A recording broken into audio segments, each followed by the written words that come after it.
Tunghayan po natin isang mamamayan na galit at ito'y galit na galit sa kasalukuyang administrasyon, BBM administrasyon. Pakinggan po natin yung kanyang mga mensahe. Dapat yung katangahan, ginagawang krimen. Kung hindi ikulong, pitayin. Dalhin sa Congress, pakain sa buhaya kay Martin. Kasagsagan ng bagyo, nakuha pa magpagawa ng tarpaulin. Halos magkandalunod na kami sa baha habang ikaw nagpapagawa ng tarpaulin. Habang nagsisisigaw kami ng tulong, yung sako ng bigas tinapatakan niya ng Martin. Kulang na lang ultimong butil ng bigas tatakan niya ng Martin. Kaya pala papahupain muna yung baha kasi hindi pa sila tapos gumawa ng tarpaulin. Saka bakit mo tatatakan ng pangalan mo yan, hindi mo namang pera yan. Ano yun, bago kayo tumulong, hihintayin pa namin matapos yung bullshit na tarpaulin na yan. Alam mo Martin, ang sarap mong palanguin sa mura. Paulanan ng real talk tapos ihagis sa baha. Sa gitna ng matinding pagbaha sa Bicol Region, gustong malaman ng ilang senador kung saan napunta ang umano'y bilyon-bilyong pisong bondong inilaan para sa flood control projects. Ito na yata ang pinaka-worst na government pagdating sa funds.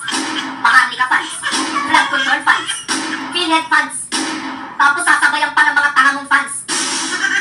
Kawawang mga taga-Bicol kahit sino mapapasyet. Habang yung representative nilang si Saldico nalulunod sa budget. 61 billion nilaan sa Bicol, sabi ni Villanueva, kaya nasa na yung project. Huwag ka nang tumanggi, mismong kalikasan na yung nag-fact check.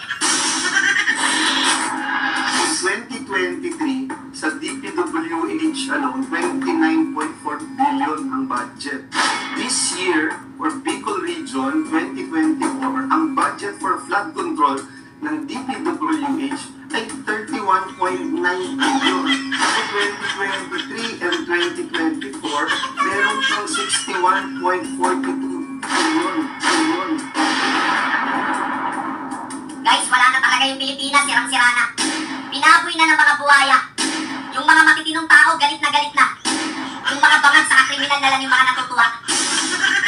Sino ba representative ng Bicol? Ako. Sino may hawak ng budget? Ako. Sino dapat sisihin? Ako. Buti alam mo. Naglaan kami na napakalaki talaga. Umaabot ng halos 420 billion.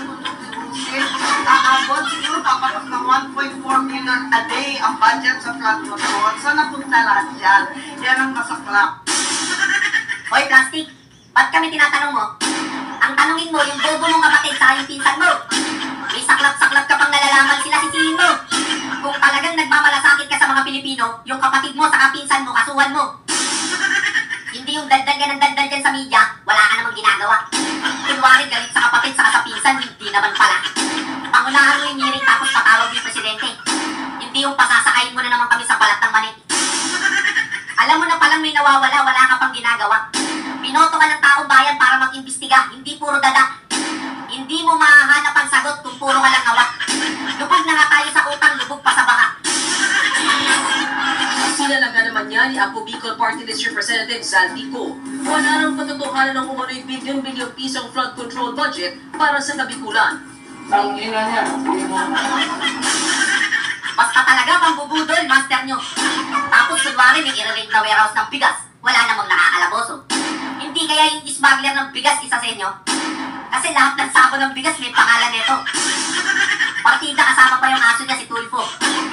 Bakit ba laging kasama mo to? Sa farmers kubaw, kasama mo. Sa warehouse ng bigas, kasama mo. Paano ka namin isusumbong kay Tulfo kung pati si Tulfo kasama mo? Wala na tayong pagsusumbungan, guys. Kasama niya na lahat.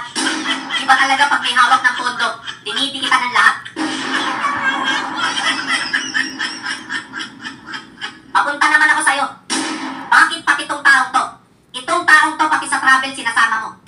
Biruin mo si Mark Anthony Sayarot sa New York, sinama pa nito. Baliktad na ngayon, bagong Pilipinas, kaya yung kriminal protektado. O Igan, pasok! Ikan, Estado Umano'y Shabu Laboratory sa dalawang bahay sa Muntinlupa. Nasa pa ang mga hinihinalang droga na nagkakalaga ng 136 million pesos. Pati ang mga makabagong makinarya na ginamit sa illegal na gawain. Sa bisa ng isang search warrant, ginalugan ng mga pulis at taga-Pidea ang inuupang bahay na ito sa Ayala, Alabang, Muntinlupa. Tumambad sa kanila ang sandamakmak na kagamitan na hinihinalang ginagamit sa paggawa ng shabu. Nakasalansan pa sa tray ang mga hinihinalang shabu na luto na. Sa ilalim sa drug analysis at inventory ang tinatayang 20 kilo ng mali shabu na may street value na 136 million pesos.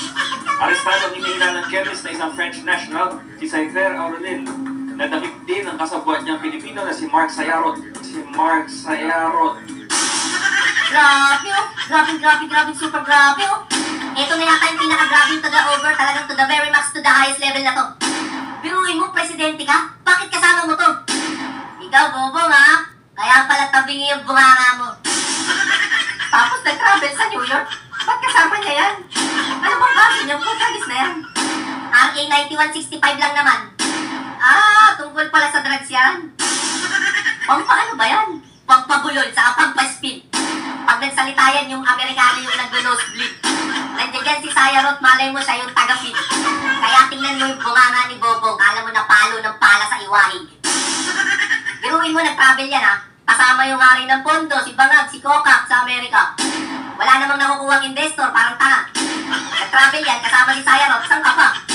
Gamit pa pera ng bayan, saya-saya. Kasama pa si Cute.